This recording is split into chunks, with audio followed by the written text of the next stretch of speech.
Hello friends, welcome back to my YouTube channel all in one story time.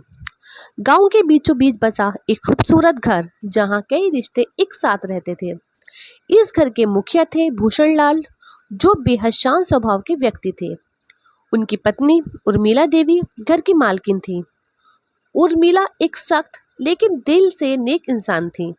उनके 3 बच्चे थे, बड़ा बेटा जगदीश, उसकी पत्नी कविता और छोटा बेटा तिलक, जो हाल ही में शादी करके अपनी पत्नी टीना को घर लेकर आया था। उनकी बेटी प्रीति भी इसी घर में रहती थी, जो एक पढ़ी लिखी और खुले विचारों वाली लड़की थी। टीना, जो शहर की लड़की थी, तिलक के साथ शादी करके इस संयुक्त परिवार का हिस्सा बनी, लेकिन टीना इस परिवार की परंपराओं और रहन सहन से खुश नहीं थी। टीना बचपन से अपने मायके में रानी की तरह रही थी। उसके माता पिता ने उसे हमेशा सिर आंखों पर बिठा कर रखा। शादी के बाद भी टीना हर छोटे बड़े फैसले में अपने मायके वालों की राय लेती और उनके अनुसार चलती। तिलक उससे प्यार करता था और चाहता था कि वह इस परिवार में एडजस्ट करे, लेकिन टीना का रवैया कुछ और ही था। वह हमेशा मायके की तारीफ करती और अपने ससुराल वालों को ताने मारती। वह अपने मायके वालों को हर छोटी छोटी बात बताती, जिससे घर में खींचतान शुरू हो गई। टीना को लगता था कि ससुराल वाले उसे उसकी इच्छा अनुसार जीने नहीं देते। भूषण लाल शांत स्वभाव के व्यक्ति थे। वे हमेशा परिवार को साथ लेकर चलने की कोशिश करते थे, लेकिन टीना की तीखी बातों और उसके मायके की बातें सुन सुनकर वह अक्सर चुप रह जाते। उन्हें इस बात का दुख था कि उनका बेटा तिलक अपनी पत्नी को सही राह नहीं दिखा पा रहा। उर्मिला एक सख्त स्वभाव की महिला थी, लेकिन दिल से वे बहुत दयालु थी। उन्होंने अपनी बहू को बेटी की तरह अपनाने की कोशिश की, लेकिन टीना ने हर बार उनकी भावनाओं को ठेस पहुंचाई। टीना का मायके के लिए अत्यधिक झुकाव और ससुराल के लिए अवहेलना देखकर उर्मिला परेशान हो गई। जगदीश परिवार के बड़े बेटे थे। वे अपने पिता का सहारा थे। कविता, उनकी पत्नी, एक समझदार और सहनशील महिला थी। वे हर किसी के साथ मिलजुल कर रहती थी, लेकिन टीना का बर्ताव उन्हें भी खटकता था। वे जब भी टीना को समझाने की कोशिश करती, तो टीना उन्हें ताने मारती और कहती, आप तो गांव की हैं, मेरे मायके जैसे शान और शौकत का जीवन आपने कभी देखा ही नहीं। प्रीति एक पढ़ी लिखी और समझदार लड़की थी।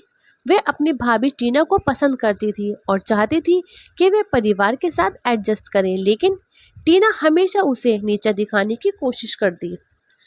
तिलक सीधा साधा आदमी था, जो अपनी पत्नी से बहुत प्यार करता था। वे टीना को खुश रखने के लिए हर मुमकिन कोशिश करता था, लेकिन टीना की नकारात्मक रवैये से वह भी अंदर से टूटने लगा। टीना हर दिन मायके की तारीफ करते हुए अपने ससुराल वालों को ताने मारती।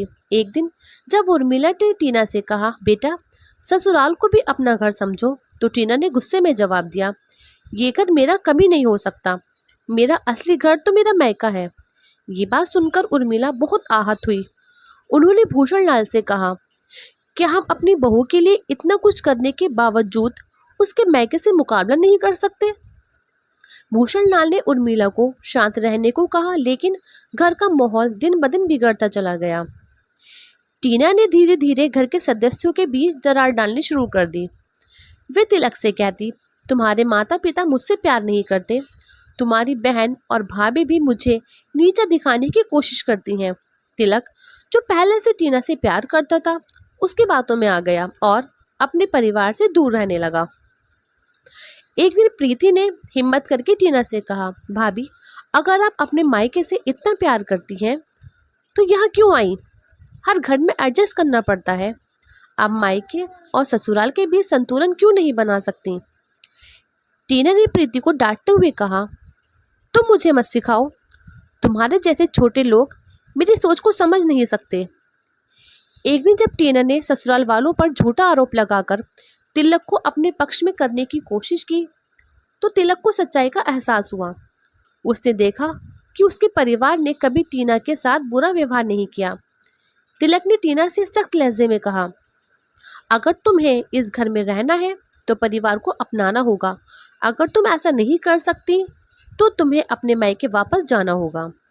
टीना को एहसास हुआ कि उसने अपने स्वार्थ में सबका दिल दुखाया। उसने माफ़ी मांगते हुए कहा, मुझे माफ़ कर दीजिए, मैं अपने परिवार को समझ नहीं पाई। अब मैं इस घर को भी अपना समझ। कहानी हमें सिखाती है कि रिश्ते तभी सफल होते हैं जब हम अपने अहम को त्याग कर एक दूसरे को समझने और अपनाने की कोशिश करते हैं। मायका और ससुराल दोनों ही हमारे जीवन का अहम हिस्सा है और हमें इनके बीच संतुलन बनाकर चलना चाहिए।